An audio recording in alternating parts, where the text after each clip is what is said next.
اعوذ باللہ من الشیطان اللعین الرجیم بسم اللہ الرحمن الرحیم الحمد للہ وکفا وسلام علی عبادہ الذین اصطفی اما بعد بسم اللہ الرحمن الرحیم۔ محترم ناظرین، السلام علیکم ورحمۃ اللہ وبرکاتہ۔ ناظرین، میں آپ کا شکر گزار ہوں اور ہمیشہ کی طرح آپ نے جڑ کر جس طرح سے دینی سماجی رفتار میں حوصلہ افزائی فرمائی ہے، جس کا مقصد پورے ہفتے سوشل میڈیا پر ہونے والی دینی سماجی سرگرمیوں کا جائزہ اور اس پر بے لاگ بے لپیٹ تبصرہ۔ ظاہر ہے کہ میں نے اس بات کو یقینی بنانے کی کوشش کی کہ شخصیتوں کو مجروح نہ ہونے دیا جائے، کسی بھی تبصرے کا رخ تعمیری ہونا چاہیے۔ ملت کا رخ تخریب کی طرف جب بڑھے گا تو ملت میں نہ لیڈرشپ پیدا ہوگی، نہ ملت میں رہبریت وجود میں آئے گی، نہ ملت میں کوئی کسی کو بڑا تسلیم کرے گا، اور اس طرح سے یہ سماج بکھر کے رہ جائے گا۔ کسی نظام کے تحت زندگی گزارنے کا مطلب قید و بند اور مجبوری نہیں ہے، بلکہ یہی عین آزادی ہے۔ آزادی اسی کا نام ہے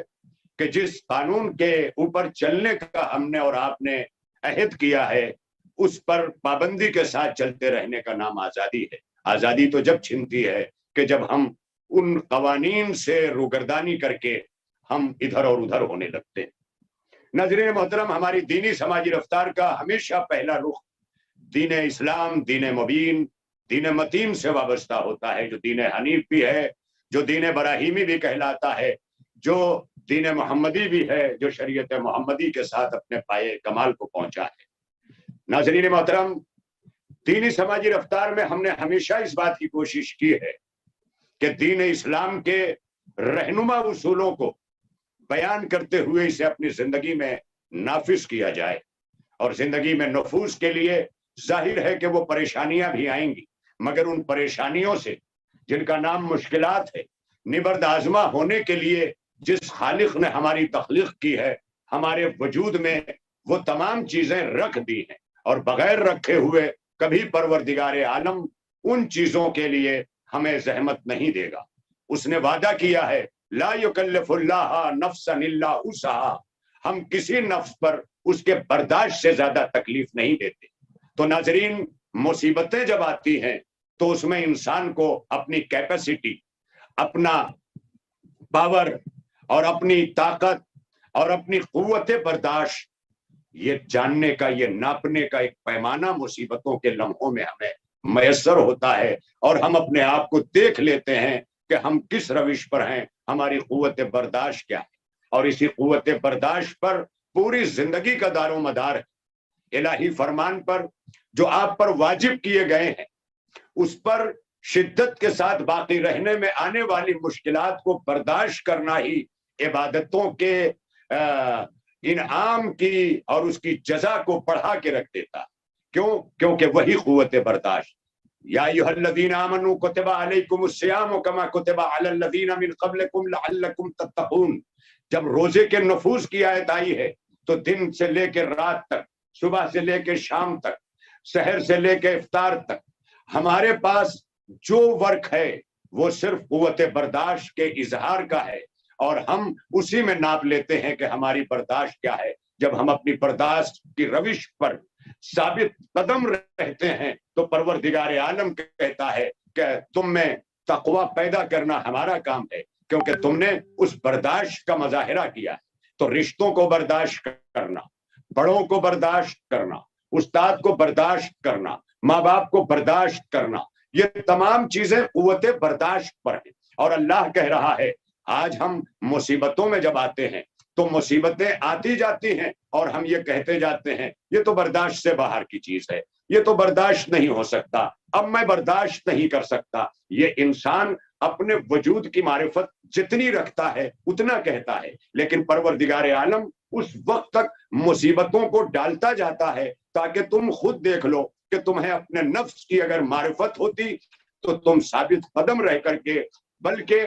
برداشت کے ذریعے تم اس منزل کو پا لیتے اور اپنی قوت برداشت کو سمجھ لینے کا ملکہ تمہیں حاصل ہو جاتا۔ لیکن ہم اور آپ ہیں کہ ہم اپنی معرفت اور اپنی شناخت اور اپنی پہچان نہ رکھنے کی بنیاد پر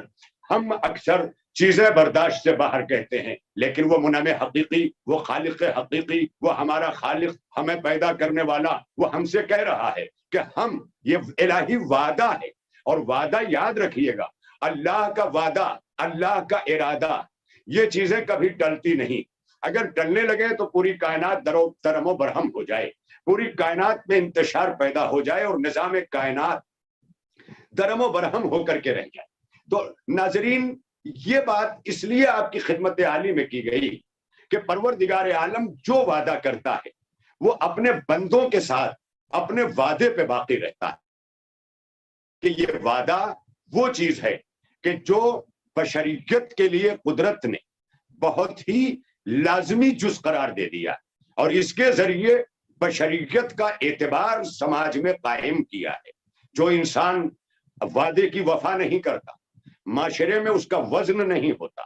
جو انسان زبان کا دھنی نہیں ہوتا، معاشرے میں اس کا کوئی وقار قائم نہیں ہوتا۔ تو ظاہر ہے کہ وقار معاشرہ میں وعدے کی وفا سب سے بڑی شے ہے، کہ جب ہم معاشرے میں اپنا بڑکپن، اپنا وزن قائم کرنا چاہیں تو جو وہ وعدہ کسی سے کیا گیا ہو مگر اس کی وفا کرنا لازم ہے۔ یہی وجہ ہے کہ قرآن مجید آواز دے رہا ہے کہ حشر کے میدان میں جہاں تمام تر سوالات کیے جائیں گے، وہیں پر قرآن مجید آواز دے رہا ہے، ان العہد کانا مسئولا، تم سے تمہارے وعدوں کے متعلق بھی سوال کیا جائے گا۔ یہ کیوں کیا جائے گا؟ کیونکہ حشر کے میدان میں بندگان الہی اللہ کو اس کے وعدے یاد دلائیں گے۔ تو ظاہر ہے کہ اگر دنیا میں زندگی گزارتے ہوئے ہمیں وعدے الہی پر یقین حاصل ہو جائے، ہم وعدے الہی کے بلیورز بن جائیں اور ہمیں وہ یقین آ جائے، اور جب بلیو آ جائے گا تو ایکشن خود بخود آ جائے گا، کیونکہ جہاں عقیدے کی زمین سرسبز و شاداب ہوتی ہے وہاں لہلہاتی ہوئی عمل کی کھیتیاں اس عقیدے کی نشاندہی کرتی ہیں۔ تو ارباب فکر و نظر، اسلام نے تکمیل ایمان کے لیے، اسی لیے جہاں پر ہمارے لیے عقائد کی سرزمین کو، ہمارے لیے عقیدے کی زمین کو لازمی قرار دیا، وہیں پر اس عقیدے کی زمین سے عمل کی لہلہاتی ہوئی کھیتیوں کو بھی لازم قرار دیا۔ اگر یہ زمین اور یہ کھیتیاں دونوں مل کر کے آپس میں عمل کرتی ہیں تو انسان کی خوراک تیار ہوتی ہے، اناج تیار ہوتا ہے، پوری بشریت کی پیاس بجھتی ہے۔ اسی طرح جب بندہ مومن ایمان و عمل کا مرکب ہوتا ہے اور مرقع ہوتا ہے اور ایمان و عمل کا مجموعہ بن جاتا ہے تو اس کی شخصیت میں ویسے ہی نکھار آ جاتا ہے، پھر معاشرے کا وہ بڑا کہلانے لگتا ہے، پھر لوگوں کے لیے اس کا دل تڑپ اٹھتا ہے، پھر غریبوں کے لیے، بے کسوں کے لیے، ہر ایک کے لیے خدمت کرنا وہ اپنا نصب العین بنا لیتا ہے۔ اور یاد رکھیے گا، یہ تمام چیزیں قدرت نے ہماری تخلیق کے ساتھ ہمارے وجود میں رکھ دی ہیں اور بتا دیا ہے کہ اپنے لیے زندہ رہنا یہ انسانیت نہیں ہے اور نہ ہی انسانی کمال ہے۔ انسانی کمال یہ ہے کہ انسان دوسروں کے لیے زندہ ہو، دوسروں کے لیے، دوسروں کے حقوق کی ادائیگی کے لیے۔ ہمارے اوپر کتنے حقوق رکھے گئے ہیں صبح سے شام تک، لیکن آج ہم ان تمام چیزوں سے روگردانی کرتے ہوئے دن بھر سوشل میڈیا کے ذریعے ہم برائیاں تلاش کرنے میں ہیں، علم نہیں۔ کیونکہ ابھی ہم نے دیکھا کہ جب کوئی ایسے مسائل آتے ہیں جہاں شخصیات کی دھجیاں اڑانی ہو، جہاں شخصیات کو پامال کرنا ہو، جہاں لوگوں کو لطف و مزہ آ رہا ہو، وہ تمام چیزیں اتنی زیادہ دیکھی جاتی ہیں کہ اس کے ویور کی تعداد نہ جانے لاکھوں میں پہنچ جاتی ہے، اور سنجیدہ گفتگو ہوتی ہے وہاں لوگوں کا پڑھ جانا، اس کا نہ کھلنا اس بات کی دلیل ہے کہ ہمارا معاشرہ کسی اور نہج کی طرف، کسی اور صراط کی طرف، کسی اور رشاد کی طرف جو ہے وہ جا رہا ہے، اور ہمیں اس کے لیے سوچنا ہوگا۔ اور سوچنے کے لیے ہر کوئی نہیں سوچے گا۔ معاشرے کے ذمہ داروں کو میں نے ہمیشہ یاد دلایا، وہ صاحبان مال کہ جو دولت مند نہیں رئیس ہیں، وہ صاحبان اثر جو ملت کے دلال نہیں، ملت کے ترجمان ہیں، ملت کے دلالوں کی بھرمار ہے، ملت کے ترجمانوں کی کوئی کہیں دور دور تک شائبہ بھی نہیں ملتا ہے۔ اور اگر کہیں کوئی ابھرتا ہے تو سب مل کر اس کی شخصیت کو اتنا پامال کر دیتے ہیں کہ یا تو وہ وطن سے ہجرت کرنے پہ مجبور ہو جاتا ہے یا اپنے مقصد کو چھوڑ دینے پہ مجبور ہو جاتا ہے، اور آخر میں نتیجہ یہ ہوتا ہے کہ وہ انسان اپنا حوصلہ ہار کر ان چیزوں سے دور ہو جا رہا ہے۔ رفتہ رفتہ ہماری ملت میں یہی چیزیں در آئی ہیں جو میں آپ کی خدمت عالی میں عرض کر رہا ہوں۔ دینی سماجی رفتار انہی سب چیزوں کی طرف متوجہ کرانے کے لیے ہے۔ آج ہمارے یہاں نام نہاد قیادتیں بہت ہیں، لیکن عملی طور پر قیادتوں کی طرف آنے کے لیے جو چیزیں قیادتوں کو درکار ہیں وہ ہم نہیں دے پا رہے ہیں، اور جو چیزیں ہمیں درکار ہیں وہ قیادتیں نہیں دے پا رہی ہیں۔ ان دونوں چیزوں کے درمیان کہیں سے کوئی ذمہ دار شخصیت بن کر کے نہیں ابھر رہی ہے۔ علماء آگے آئیں تو ظاہر ہے کہ سب مل کر انہیں پامال کر دیں، کوئی صاحب اثر آگے آئے تو مل کر کے اسے پامال کر دیں، کوئی صاحب ثروت آگے آئے تو اتنے چندے اصول لیے جائیں مختلف ناموں سے کہ وہ بھی فرار ہو کر کے چلا جائے۔ تو یہ ساری چیزیں جو ہیں وہ ہمارے لیے لمحات فکریہ ہیں۔ آج سب سے بڑی چیز یہ ہے جو ہمارے یہاں در آئی ہے کہ تھوڑی سی دولت ہمارے پاس آئی، ایک گھر ہوا، ایک گاڑی ہوئی، کچھ دکھانے کا ہوا، تو ہم میں ایسا ابال آیا کہ ہم ہر کسی سے ٹکر لینے کے لیے گاؤں گاؤں تیار ہو گئے۔ آج گاؤں گاؤں میں انہی سب ذاتی اناد کی بنیاد پر ادارے الگ ہوئے، ان کا پرسان حال کوئی نہیں، مسجدیں الگ ہوئیں، ان کے یہاں لائٹوں کا بل بھرنے والا کوئی نہیں۔ یہ تمام چیزیں ہمارے لیے لمحات فکریہ بنی ہوئی ہیں اور ہمیں سوچنا ہوگا۔ اور وہیں کے ساتھ ساتھ یہ بھی ایک چیز بتاتا چلوں کہ اس لاک ڈاؤن کے اندر ساری مساجد جگہ جگہ بڑے سے بڑے شہروں کی جب بند پڑی ہیں، حکومت کی طرف سے کوئی گائیڈ لائن نہیں آئی ہے، وہاں پر ہزاروں کا بجلی کا بل، وہاں کے ملازمین، وہاں کے لوگ اور اس جگہ پر تمام اخراجات، کبھی ہم ان سے جانب بھی توجہ دیتے ہیں، جبکہ ہم اپنے انٹر ٹریٹمنٹ کے لیے اپنے گھر میں کیبل بھی لیتے ہیں، ایک ایک فرد ہمارے گھر کا ریچارج بھی کراتا ہے۔ یہ تمام چیزیں ہیں، لیکن خدا کے گھر کو ہم اسی طرح چھوڑ کر اگر بھولے بیٹھے ہیں تو ظاہر ہے کہ اس کے عذاب سے بھی ہمیں کوئی بچا نہیں سکتا ہے۔ لہذا وہ لوگ آگے آئیں، فکر کریں اور آ کر کے اپنے اپنے علاقے کی مسجد و مدرسے کے لیے بھی ایک رقم مختص کر کے ان تمام چیزوں کو بچائیں، اس لیے کہ جو خدا بند عالم کے گھر کی طرف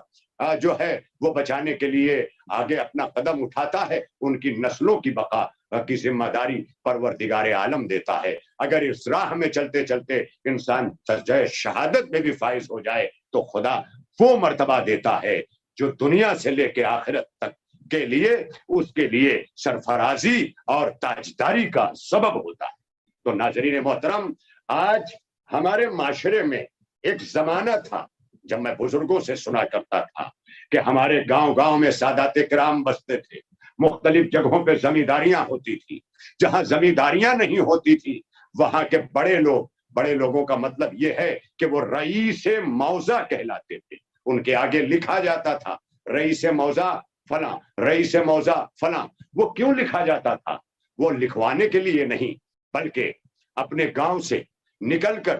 پورے علاقے میں اور ضلع میں جب سواریاں نہ تھیں، وسائل نہ تھے، چیزیں نہ تھیں، غربت کا دور تھا، تمام چیزیں تھیں، انسان کے پاس اگر دولتیں بھی تھیں تو وسائل مہیا نہ تھے، بلکہ ایک ہی صف میں کھڑے ہو کر کے لوگ سفر کرتے تھے اور چلتے تھے اور آتے تھے اور جاتے تھے۔ تو ان زمانوں میں جو لوگ اپنی دولت سے، اپنی حکمت سے، اپنی ثروت سے پوری طرح سے اس گاؤں کی عزت و آبرو کے نگہبان ہوتے تھے، کوئی یتیم ہو اس کے لیے تڑپنا، کوئی بیوہ ہو اس کا انتظام کرنا، کنویں کھدوانا، مدرسے بنوانا، اسکول میں کام آنا، پھٹے ہوئے لباسوں میں رہ کر وہ لوگ اللہ کی راہ میں آگے آتے تھے تو پھٹے ہوئے لباسوں میں بھی، استری نہ کیا ہوا، پریس اور آئرن نہ کیا ہوا کپڑا پہن کر کے بھی وہ نکلتے تھے، تو بیٹھے ہوئے لوگ انہیں سلام کرنے کے لیے کھڑے ہو جاتے تھے۔ گاؤں کا انجینئر سلام کر رہا ہے، دوسرے سلام کر رہے ہیں، کیوں سلام کر رہے ہیں؟ کیونکہ یہ کسی نہ کسی طرح سے ہر کسی کے کام آیا ہے، اور جب یہ کام آیا ہوتا ہے تو بظاہر یہ تو اپنے فریضے کو ادا کر رہا ہے، لیکن قدرت اسے مقام احسان میں لے کر کے ہمیں آواز دے رہی ہے، حل جزاء الاحسان الا الاحسان۔ لیکن اتنا یاد رہے کہ جب تمہارے ساتھ کوئی احسان کرے تو اس کا تذکرہ کرو، اور جب تم کسی کے ساتھ احسان کرو تو اسے چھپاؤ۔ یعنی تذکرہ کرنے کا حکم کسے دیا گیا ہے؟ جس کے ساتھ احسان کیا گیا ہے۔ اس کا فائدہ معاشرے میں یہ ہوگا کہ ایک تو جس نے احسان لیا ہے اگر وہ اس کا تذکرہ کر دیتا ہے تو اس کا دل بڑا ہوتا ہے، حوصلہ افزائی ہوتی ہے، اور اس کے ساتھ وہ دوسروں کا مددگار بھی بن کر کے آگے آئے گا، اور کہیں سے احسان جتانے کا معاملہ نہیں ہوگا بلکہ احسان لینے کا ہوگا۔ اسی لیے مولا کائنات امیر المومنین حضرت علی ابن طالب علیہ السلام نے کہا ہے کہ احسان لینے کے لیے ہمیشہ ذات اور شخصیت پہ نگاہ کر لینا، کم ظرفوں کا احسان کبھی نہ لینا، کیونکہ کم ظرف تمہیں ممنون احسان کر کے نہ جانے تمہیں کس طرح اور کس راہ پر ڈال کر تم سے کس طرح کے صحیح اور غلط کام لے لے۔ اس لیے کم ظرف کے احسان سے بچنا۔ پھر مولا فرماتے ہیں کہ ہاں، احسان کرنے میں کبھی یہ نہ دیکھنا، یہی وجہ ہے کہ مجھے دیکھو کہ میں سر پہ ضربت کھائے ہوئے بستر پر ہوں لیکن احسان کر رہا ہوں۔ کیوں احسان کر رہا ہوں؟ تاکہ دنیا تاریخ احسان کو یہی سے مرتب کر لے کہ احسان کسے کہتے ہیں۔ جب احسان کرنے والا احسان کرتا ہے تو احسان کرنے کے لیے ظرف کو نہیں، ضرورت کو دیکھا جاتا ہے، اور علی علیہ السلام نے فقط اس کی مادی اور ظاہری ضرورت کو نہیں بلکہ اس کی فطری ضرورت کو دیکھا۔ اب سمجھ میں آیا؟ جو مادی اور ظاہری ضرورت کو دیکھے اسے ماموم کہا جاتا ہے، اور جو فطرت کی ضرورتوں کی بھی تسکین کرے اسے امام کہا جاتا ہے، اور امام عصر کہا جاتا ہے، اور امام وقت کہا جاتا ہے۔ یہی وجہ ہے کہ ہمارے ائمہ نباز فطرت ہیں۔ یہی وجہ ہے کہ حضرت محمد مصطفیٰ صلی اللہ علیہ وآلہ وسلم کے القاب میں ایک لقب حکیم بھی ہے۔ حکیم کیا ہے؟ حکیم وہ نہیں جو ہمارے یہاں مفردات کے نسخے لکھ کر حکمت کرتا، بلکہ وہ حکیم کہ جس حکمت کو اللہ نے اپنے حبیب کے حوالے کیا، جب وہ حکمت اللہ کے رسول کو ملی ہے، جس کا تذکرہ قرآن مجید کے سورت مبارکہ جمعہ میں کیا، وَالَّذِي بَعَثَ فِي الْأُمِّيِّينَ رَسُولًا مِّنْهُمْ يَتْلُو عَلَيْهِمْ آيَاتِهِ وَيُزَكِّيهِمْ وَيُعَلِّمُهُمُ الْكِتَابَ وَالْحِكْمَةَ۔ یہ حکمت اللہ کے رسول کو دی گئی ہے، اور اللہ کے رسول نے اپنی حدیث میں فرمایا کہ ہمیں علم اور حکمت اس لیے دی گئی کہ علم یہ بتاتا ہے کہ کیا بولنا ہے، اور حکمت یہ بتاتی ہے کہ کہاں بولنا ہے اور کب بولنا ہے۔ یعنی حکمت کا اثر تہذیبوں پہ پڑتا ہے اور علم کا اثر فکر و نظر پہ پڑتا ہے۔ ظاہر ہے کہ جب علم فکر و نظر کو روشن و منور کر دیتا ہے تو روشن و منور فکروں میں وہ تہذیب اجاگر ہو کر کے آتی ہے کہ جسے حکمت نے کریٹ کیا ہے۔ اور ظاہر ہے کہ پورا گھرانہ آل محمد کا اور تہذیب آل محمد علیہ السلام کے گھرانے کی اسی حکمت کی دین ہے کہ جو قدرت نے مصطفیٰ جان رحمت حضور ختم مرتبت احمد مجتبی حضرت محمد مصطفیٰ صلی اللہ علیہ وآلہ وسلم کو جو خاتم النبیین ہیں۔ یہ اس لیے میں بہت چیخ کے کہہ رہا ہوں کہ اکثر تشیع پر الزام تراشیاں کرنے والے ناپاک ذہنوں اور فکروں کے لوگ جو ہمیں پڑھتے کم ہیں، ہم پر الزامات زیادہ عائد کرتے ہیں، وہ اکثر کہہ دیتے ہیں کہ شیعہ پیغمبر ختمی مرتبت کو آخری نبی نہیں مانتے۔ استغفر اللہ، پوری ہمارے یہاں کتابیں بھری پڑی ہوئی ہیں خاتم النبیین کے سبجیکٹ سے۔ استاد شہید مرتضی مطہری ایران کے ریولیوشن اور انقلاب کے زمانے کی وہ بانیان انقلاب میں سے،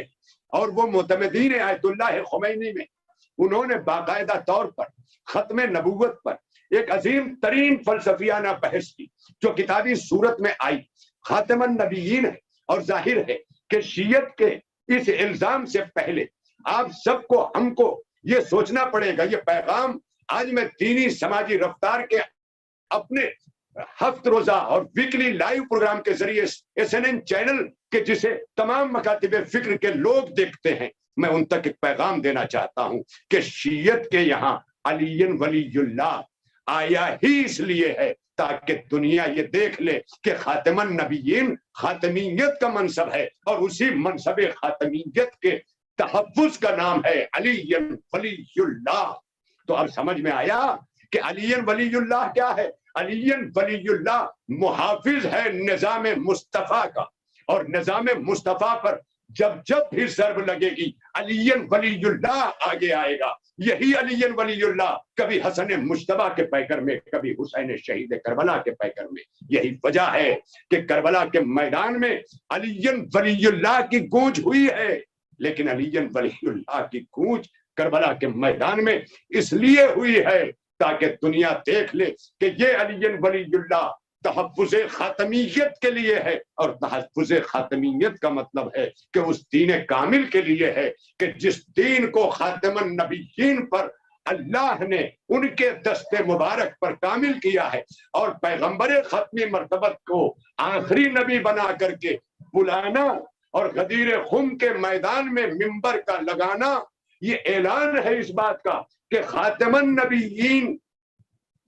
یعنی نبوت ختم ہے، لیکن جہاں نبوت ختم ہو رہی ہے وہاں اپنے ہاتھوں پہ اور دست زبردست پر علی ولی اللہ کو بلند کر کے مصطفیٰ جان رحمت نے واضح کر دیا ہے کہ جس منصب کو 1,24,000 نبوتیں بلند کرتی ہیں اس منصب کا نام منصب ولایت ہے، اور وہ منصب ولایت ذمہ دار نظام ولایت ہے، اور وہ نظام ولایت وہ نظام ہے کہ جس کے نفوذ کے لیے علی نے 4 سال 9 مہینے اپنی ظاہری خلافت میں کوفے میں بھی دکھایا، حسن مجتبیٰ نے اسی نظام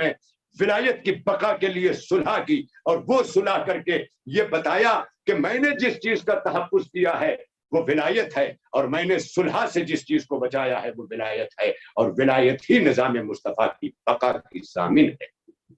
یہ ہمارے لیے لمحات فکریہ تو درمیان میں یہ بات آ گئی تھی، تاکہ تو جب تک شیعہ علی ولی اللہ پڑھتا رہے گا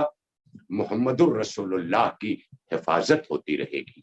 اور اسی لیے ہمارے یہاں کلمے میں اور اذانوں میں ہماری مسجدوں سے ملکوں قریوں گاؤں شہر صوبے سارے علاقے میں ہر جگہ جہاں مکتب تشیع بستی ہے وہاں پر جب اذان کی صدا آتی ہے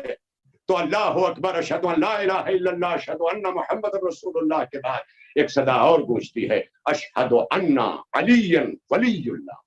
یہ ولی اللہ کی صدا گونجتی ہی اس لیے ہے کہ ہم سے زیادہ راسخ کسی کا عقیدہ ختم نبوت نہیں ہے، اور اگر اوروں کے یہاں عقیدہ ختم نبوت اتنا مضبوط ہوتا جتنا شیعت کے ہاں محفوظ ہے تو آج تک میرے یہاں کتاب موجود ہے یہاں پہ لگی ہوئی جو نبوت کے جھوٹے دعوے داروں کی ہے، کہ جنہوں نے نبوت کے جھوٹے دعوے کیے ہیں ان جھوٹے دعوے داروں میں کوئی ایسا نہیں ہے کہ جس کا تعلق تشیع سے رہا ہو۔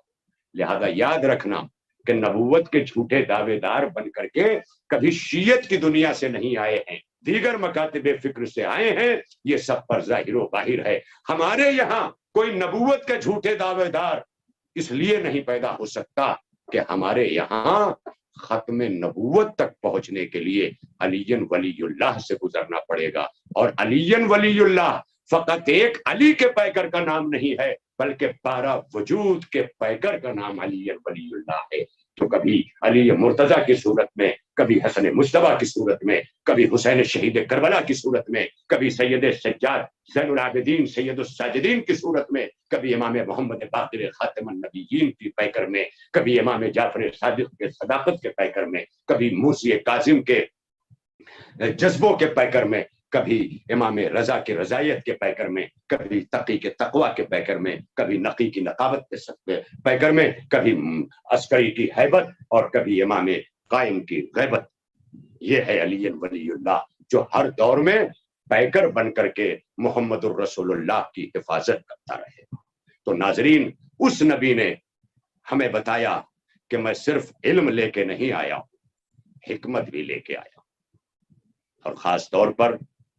ان حکمتوں کے وارث نبی کے بعد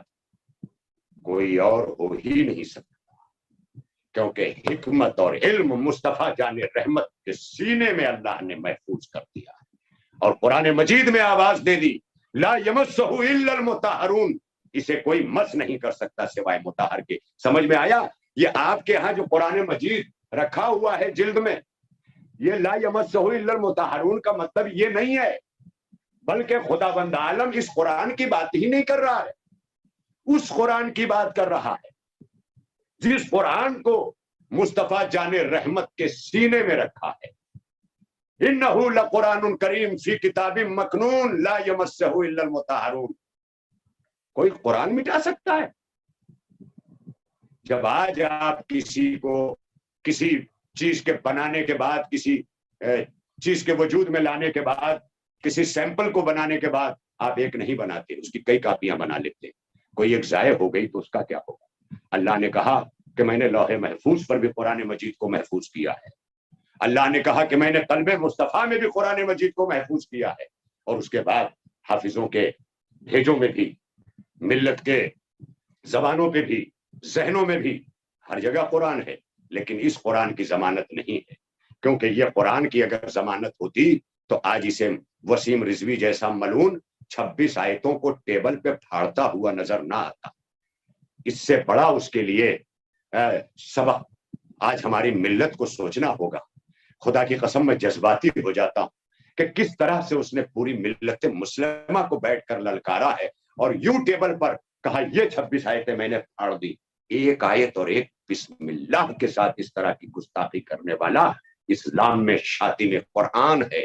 اور یاد رکھیے گا اس سے کسی قسم کا رشتہ، میں نے اسی SNN چینل پر مولانا یعقوب عباس صاحب کا اس کے خلاف ایک بیان آیا. میری ملت کی کسی ایک بچی نے اس میں کمنٹ لکھا ہے کہ افسوس شیعہ ہو کر کے یہ کر رہے ہو. تو میں معافی چاہتا ہوں اپنی ملت کے بچوں سے ہاتھ جوڑ کر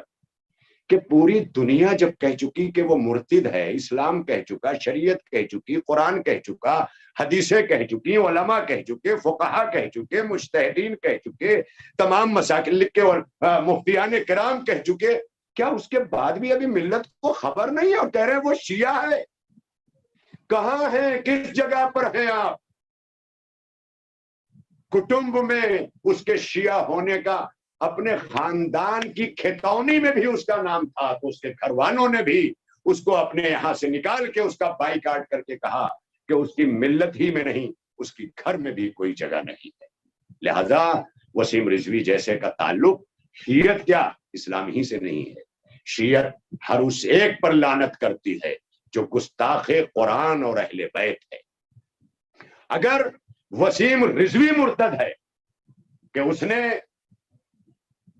قرآن مجید کی شان میں گستاخی کی اور شاطن قرآن بنا، تو حافظ عبد الحفیظ جس نے صحافت میں مضمون لکھا اور معاذ اللہ اس میں مولا کائنات کو لا کر کے رکھ کر کے معاذ اللہ ایک روایت پیش کی اور روایت پیش کر کے اس میں اس نے کہا کہ معاذ اللہ حضرت علی نے شراب پی اور فلاں نے پی، اور اس کے بعد یہ آیت آئی ایھا الذین آمنوا لا تقربوا الصلاۃ وانتم سکارا، اے ایمان لانے والو تم نماز کے قریب نہ جاؤ جب تم نشے کی حالت میں رہو. افسوس صد افسوس کہ وہ شیر خدا، وہ فاتح خیبر کہ جس نے کعبے سے باہر ولادت پاتے ہی آ کر کے زبان رسالت محاب چوسی ہو، یعنی جس دل میں رسول کے قرآن رکھا گیا ہے، جس کے لیے قرآن نے ضمانت دی ہے کہ انہ لقرآن کریم فی کتاب مکنون لا یمسہ الا المطہرون، بے شک جو قرآن کریم ہے وہ کتاب مکنون میں ہے، اور وہ کتاب مکنون پیغمبر کا دل ہے، لا یمسہ الا المطہرون، اور اسے کوئی مس نہیں کر سکتا سوائے مطہر کے. تو سوچئے جب یہ آیت کہہ رہی ہے کہ جو میں نے قلب پیغمبر میں قرآن رکھا ہے اسے کوئی مس نہیں کر سکتا سوائے مطہر کے، تو مطہر کون ہے؟ مطہر اسے نہیں کہتے جو پاک ہو، بلکہ مطہر اسے کہتے ہیں جو ایسا پاک ہو کہ جس کے پاک کرنے کی ضمانت اللہ نے لی ہو، جو کبھی نجس نہیں ہو سکتا.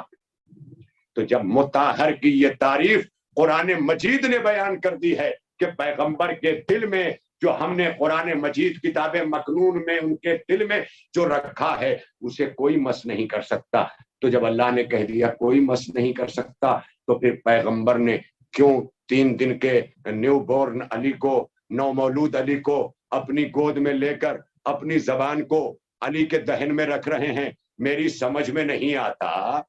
کیسے کہوں میں عبد الحفیظ کو یہ ادھر ادھر کی روایتیں لے کر کے بندر اور شعبدے بازی دکھا رہا ہے اور اس کے بعد کہہ رہا ہے کہ 30 برسوں سے یہ مختلف جگہوں پہ چھپتا رہا. ارے 70,000 ممبروں سے تو شام کے بھی علی پر سب و شتم ہوتا رہا.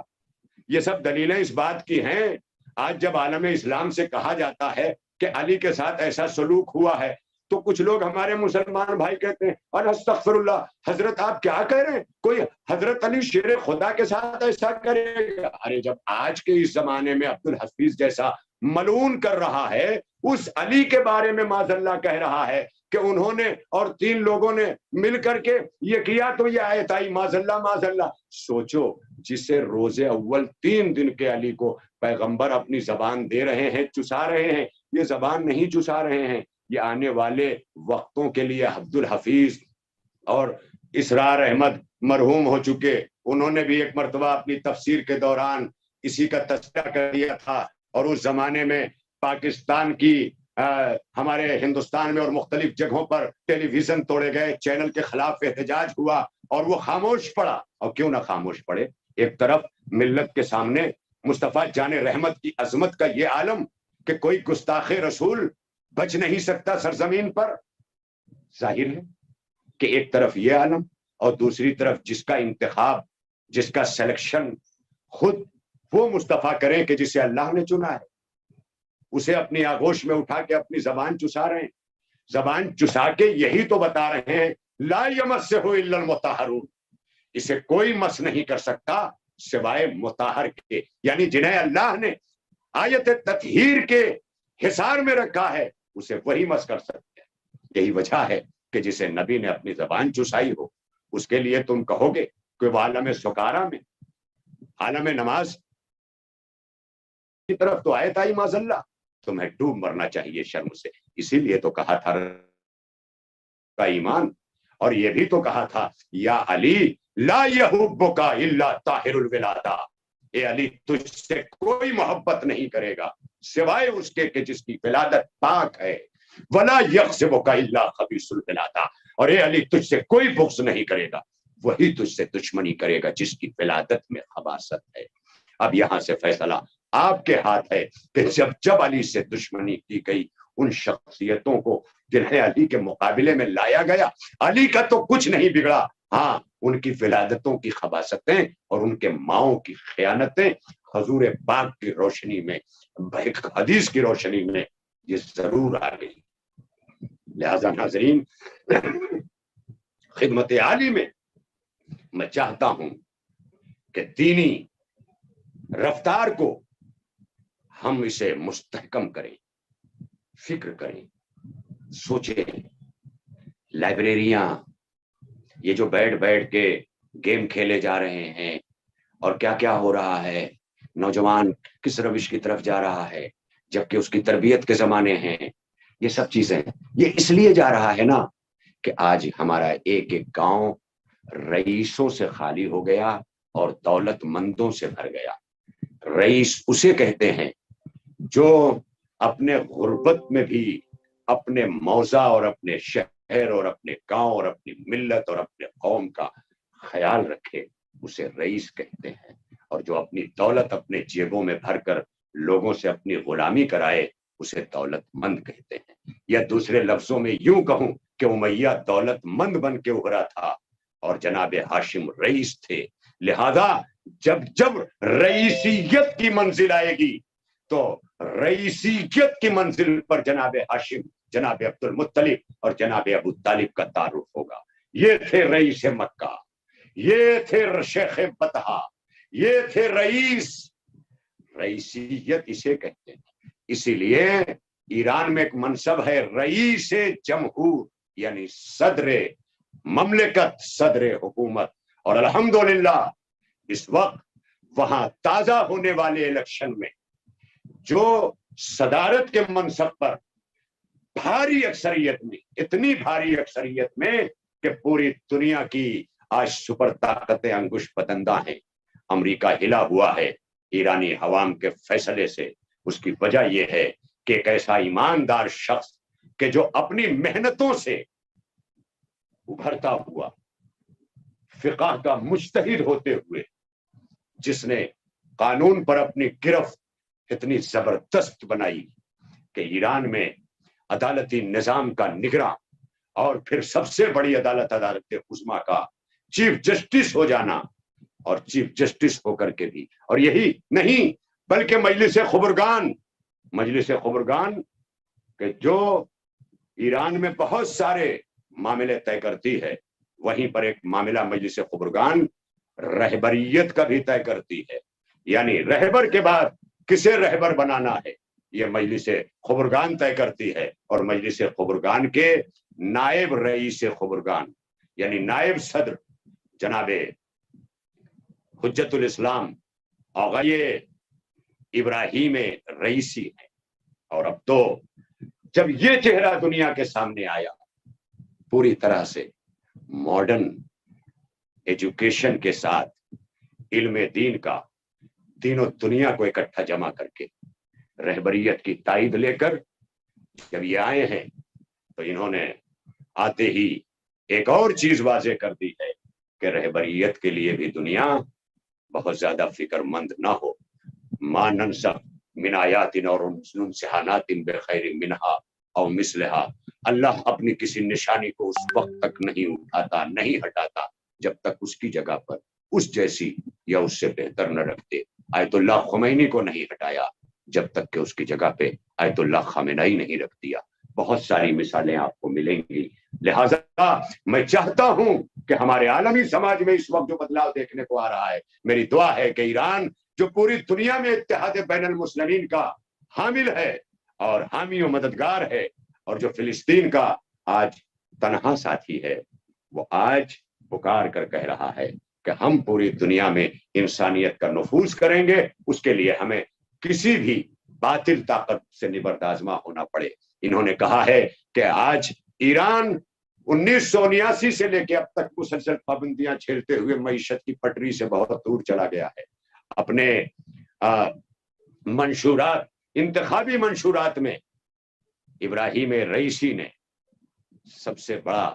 جو معاملہ رکھا ہے وہ دو رکھا ہے۔ ایک یہ رکھا ہے انہوں نے کہ وہ معیشت کے استحکام پر زور دیں گے، اور دوسرے ایران کو دنیا میں بین الاقوامی دھارے میں ساتھ جوڑنے میں پورا کام۔ مگر مجھے یقین ہے کہ انشاءاللہ اسی روش پر کہ جسے قربانیاں دے کر ایرانی عوام نے انقلاب کی صورت میں باقی رکھا ہے، ایران کا انقلاب اور پوری دنیا میں جو اسلامی انقلاب آیا ہے انشاءاللہ اس کی نگرانی ہوتی رہے۔ لہذا دوستو، ہمارے سماج میں قدروں کو پیدا کیجیے، احترام کیجیے۔ بچے اپنے گھر میں اپنے ماں باپ کا، اپنے بڑوں کا، یہ تمام چیزیں اپنی تہذیب کا ورثہ جان کر اپنے گھروں میں نافذ کریں۔ دولت مند فقط دولت لے کر چیزیں تلاش نہ کریں۔ میں آئندہ آنے والے ایپیسوڈ میں اگلے اتوار کو یہ بتانے کی کوشش کروں گا کہ ہمارے یہاں عزاداری، مجالس، محافل، یہ ساری چیزیں جو سیاست زدہ ہو گئی، جو قوم کے دلالوں کے ہاتھوں پامال ہو گئی ہیں، جس کے اثرات دھیرے دھیرے کم ہوتے گئے ہیں، اور یہ لوگوں کی، کچھ کمیٹیوں کی، کچھ افراد کی جو ہے وہ مرہون منت ہو کر کے رہ گئی ہے، جس کے نتیجے میں اس کے اثرات بھی ہمیں دیکھنے کو مل رہے ہیں۔ اس لیے ہمیں ضرورت ہے کہ ہم اپنی اجتماعیت پہ زور دیں اور کوشش کریں کہ کووڈ 19 کے اس ماحول میں نہ جانے کب، کون، کہاں، کس عالم میں بلا لیا جائے، ہر ایک کو راضی کرو، خدا کو راضی کرو، ان کے انبیاء و مرسلین اور اہل بیت طیبین و طاہرین کو راضی کر لیں، اپنے ماں باپ اور اپنے والدین کو راضی کر لیں۔ یہ وقت ہے دینی سماجی رفتار میں ہم ہمیشہ یہی بتانے کے لیے خدمت عالی میں آپ کرم فرما ناظرین اور تمام دیکھنے والے جو اس وقت بھی لائیو ہمارے ساتھ جڑے ہوئے ہیں اور جو اسے مسلسل ہفتے بھر دیکھتے ہیں، میں سب کی خدمت عالی میں گزارش کروں گا کہ آپ زیادہ سے زیادہ دینی سماجی رفتار کے اس پروگرام کو شیئر کریں۔ آپ کے یوٹیوب پر جہاں سے آپ دیکھ رہے ہیں وہاں پر شیئر کا باقاعدہ طور پر ایک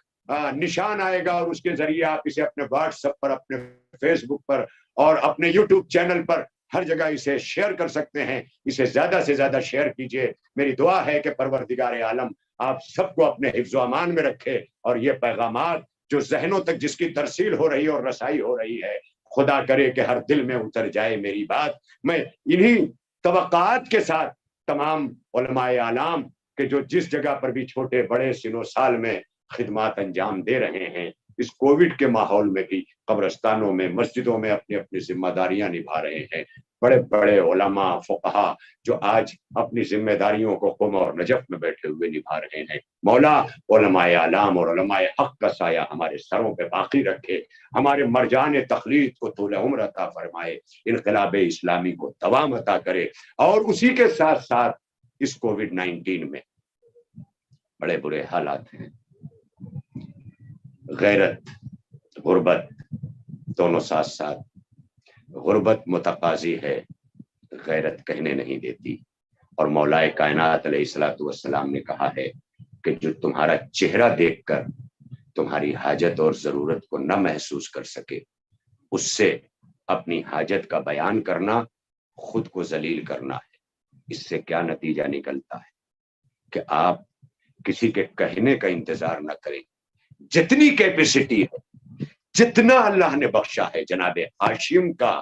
حشم لے کر، جناب ہاشم کی سخاوت سے روشنیاں لے کر، جناب ابو طالب کی وفا سے روشنی لے کر، ہر طرح سے اپنے پڑوس، اپنے رشتوں کے کام آئیں۔ اور چیز جو آپ کی خدمت عالی میں بتانا ہے، آج کل ایک فیشن چلا ہے آن لائن مدد مانگنے کا، جسے ہم نہیں جانتے، لوگوں کے فون آتے ہیں اور ایسے میسیجز بنا کے بھیجیں گے کہ انسان جو ہے وہ تڑپ جائے، کھانا نہ کھا پائے، پانی نہ پی پائے، اسی میں کھویا رہے۔ یہ کیا ہے؟ ارے جسے ہم نہیں جانتے ہم کیسے اس کی آن لائن مدد کریں؟ اللہ جانے یہ پیسہ کہاں جا رہا ہے، کون ہمارے ساتھ چیٹنگ کر رہا ہے، کون ہمارے ساتھ دھوکا کر رہا ہے۔ ضرور مدد کریں، لیکن ان کی جس سے آپ جانتے ہیں۔ آپ پر فرض ہے پڑوسیوں کی مدد کریں، رشتوں کی مدد کریں، اور اس کے بعد اگر آپ کے یہاں ایسی کوئی مدد وغیرہ کے فون آتے ہیں، میسیجز آتے ہیں، تو آپ اس فرد سے، اس بندے مومن سے کہیں کہ آپ اپنے گاؤں، اپنے قصبے میں جہاں کہیں بھی آپ جمعہ پڑھتے ہیں، نماز پڑھتے ہیں، وہاں جائیں اور وہاں کے عالم دین سے میری بات کرائیں۔ جب عالم دین سے بات ہو جائے، ساری تحقیق اور تصدیق کر لیں، پھر آپ کوشش کریں ان سب کے کاموں کے کرنے کی، ورنہ آپ اپنے اپنے علاقے دیکھیے، اپنے اپنے پڑوس دیکھیے، اپنے اپنے رشتے دیکھیے، کیونکہ اسلام نے جو نظام وضع کیا ہے اس نظام میں کہیں لوچ نہیں ہے۔ یہ آن لائن مدد مانگنے کا طریقہ عجیب و غریب نکلا ہوا ہے، لہذا اس سے جو ہے ہماری قوم کو اللہ بچائے، کیونکہ بہت ساری ایسے غلط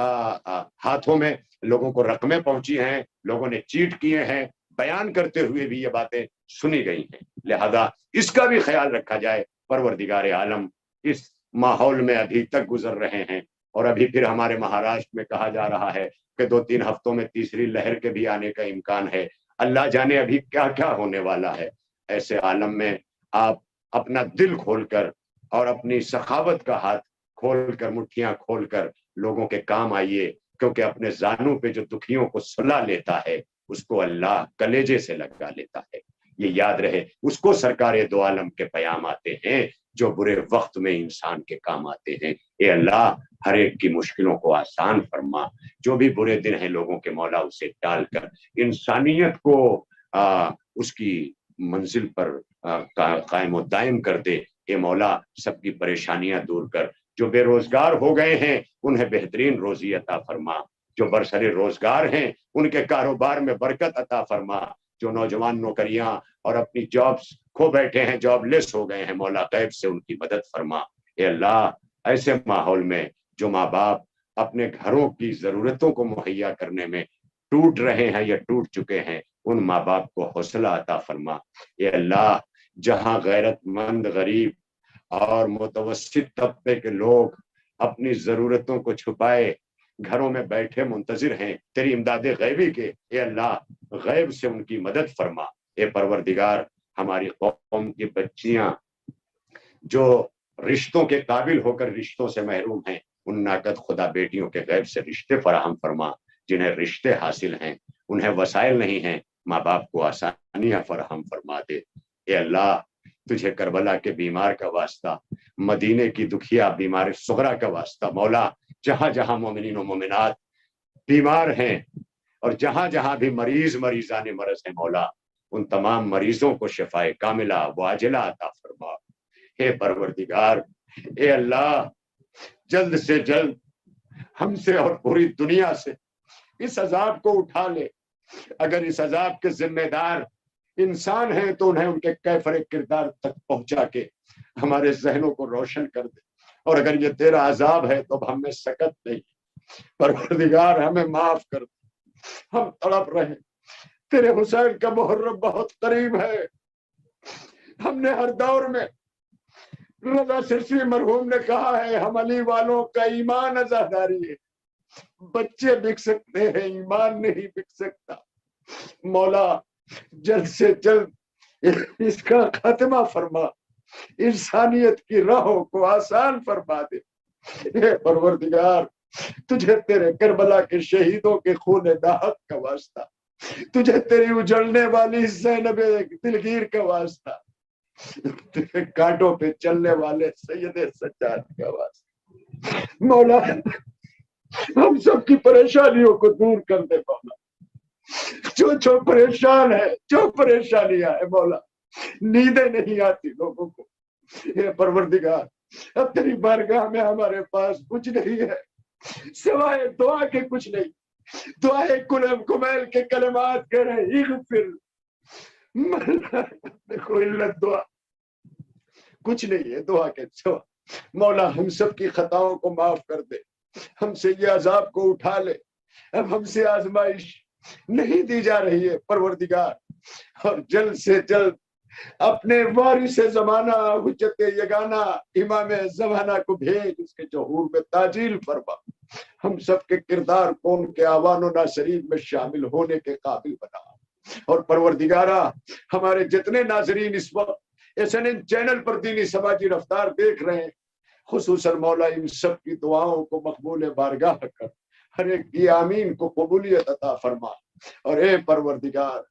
جب تک ہمیں زندہ رکھ، غم کوئی نہ دے ہم کو سوائے غم شبیر، شبیر کا غم بانٹ رہا ہے تو ادھر دے۔ ناظرین اللہ آپ کو سلامت رکھے، اور انشاءاللہ اگلے ہفتے سلسلہ گفتگو رئیس اور دولت مند انشاءاللہ اسے کنٹینیو رکھا جائے گا، اور آپ سے انشاءاللہ اگلے اتوار کو اسی دینی سماجی رفتار میں ایک بار پھر ملاقات ہوگی۔ انشاءاللہ اگلے ہفتے رات 10 بجے دینی سماجی رفتار میں آپ سے پھر روبرو ہوں گے۔ اسی کے ساتھ آپ اپنا خیال رکھیے، اللہ نگہبان۔ اللهم صل على محمد وآل محمد